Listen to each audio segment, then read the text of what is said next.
موعد مباراة الزمالك القادمة أمام زيسكو الزامبي في الجولة الأولى من كأس الكونفدرالية والقنوات الناقلة.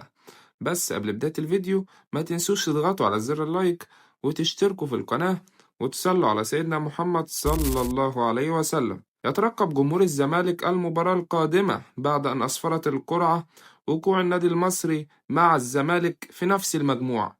من وجهة نظركم مين هيكون أول المجموعة ومين تاني المجموعة؟ هل الزمالك ولا المصري ولا في واحد فيهم هيخرج من دور المجموعات؟ تعالوا نكمل التفاصيل.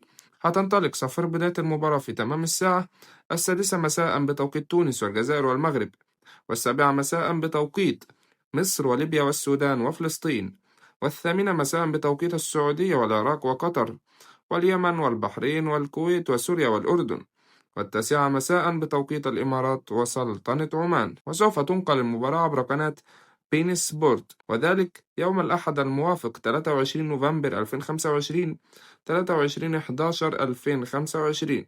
وما تنسوش تتوقعوا نتيجة المباراة في الكومنتات. وكان معاكم الكابتن، وأشوفكم في فيديو جديد. مع السلامة.